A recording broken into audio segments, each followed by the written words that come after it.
Hello friends, and welcome to part 8 of the Dynamic Window Blueprint tutorial series. In this video, we're finally going to get this window moving around the screen. So let's dive in and head on over to our Dynamic Window title bar.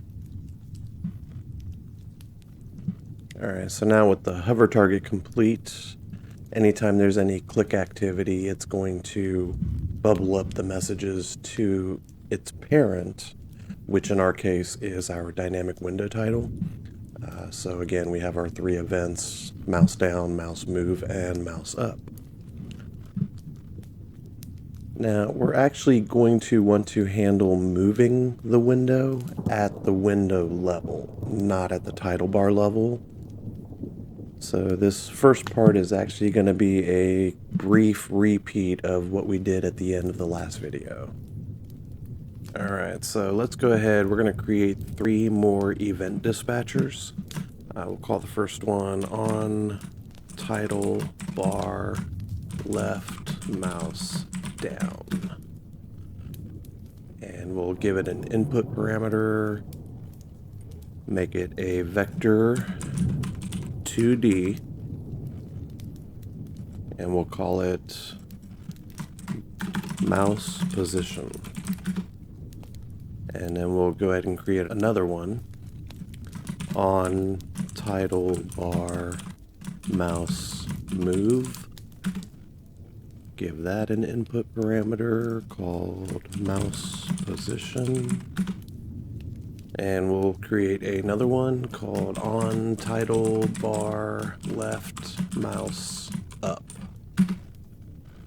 Give it an input parameter, mouse position. And so I don't have to recreate all these, I'm going to just go ahead and select all of our print string nodes, Control X to cut. I'm going to go over to the dynamic window on the event graph, and just kind of out of the way, I'm going to Control V to paste, and then switch back to the dynamic window title bar. So our title bar is going to call each of our event dispatchers whenever the matching mouse movement or mouse click is generated by the hover target. So we'll just grab our left mouse down, call it, hook it up, connect the mouse position. And actually I forgot to compile and save, so if I do that, and actually this time I did not get any errors, so it's hit or miss. We'll grab our mouse move, call it, and our mouse up. Make sure you connect your mouse position because we want to send that up to the parent as well.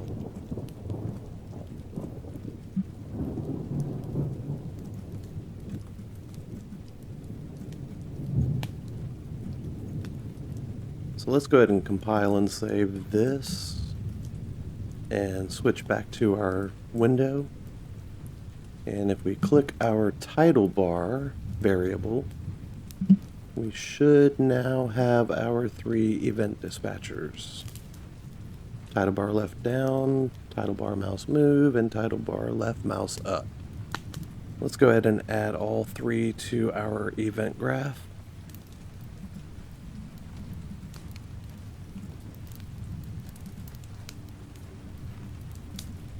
And we'll grab our print strings, bring those down, go ahead and connect them up.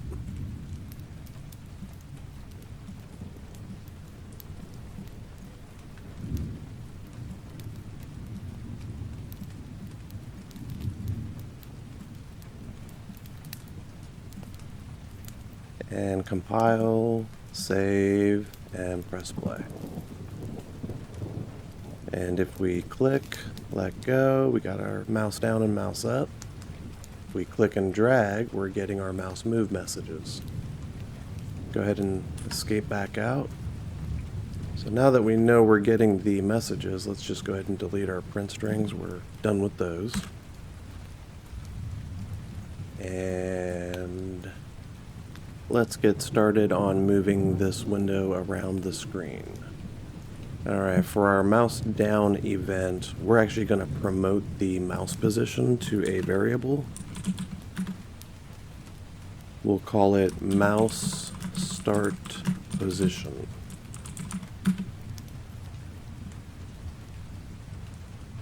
We want to keep track of this because when we drag the window, we want to offset by wherever we started clicking from. So as we go up, down, left, and right, we're just going to offset from wherever we started. Now, in order to do this, we're also going to need to capture the window starting position as well. So let's go to our vertical box dynamic window. We'll drag it onto the graph. And we're going to call slot as canvas slot. Then we'll call get position.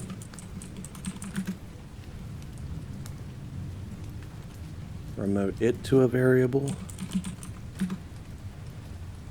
And call it window start position. And we'll connect it up.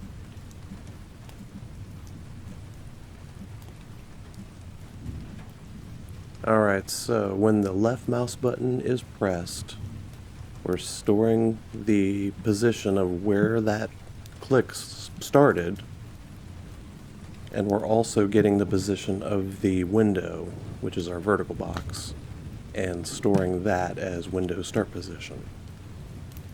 So now we can work on our mouse move. Now, whenever we click and drag, we're going to move the window. So we can grab the vertical box and the slot, copy that and paste it. And we can call set position.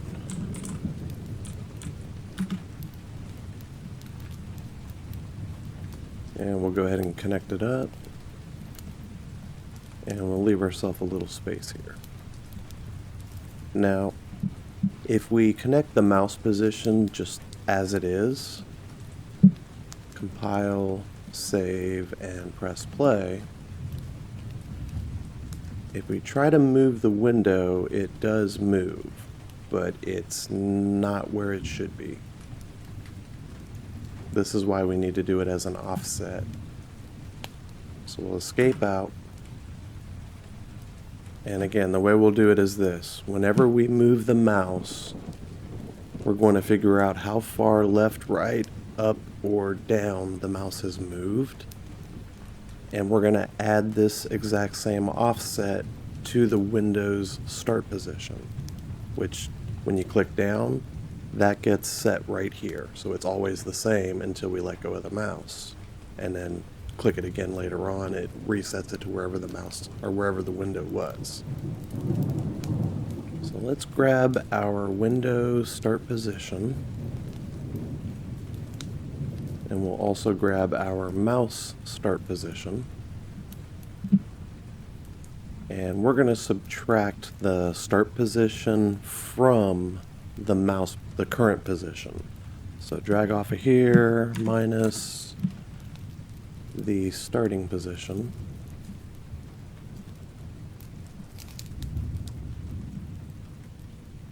And this will give us the offset from wherever we start dragging to wherever we are now. Hopefully that makes sense. And we're going to add this offset to the window start position every time the mouse move is called. So just add these together. And then this will be our result that goes into set position. So now if we compile, save, and press play, we should be able to drag the window around, let go, pick it up again, and it always stays with the mouse whenever you click and drag. So we're good there. Alright, that should wrap up all of our movement code, bringing us to the end of part 8 in this series. Part 9 will be the big one, because we're finally going to get this window resizing. It's going to be slightly more complicated than the movement code, but don't worry, we've got this. I'll see you then.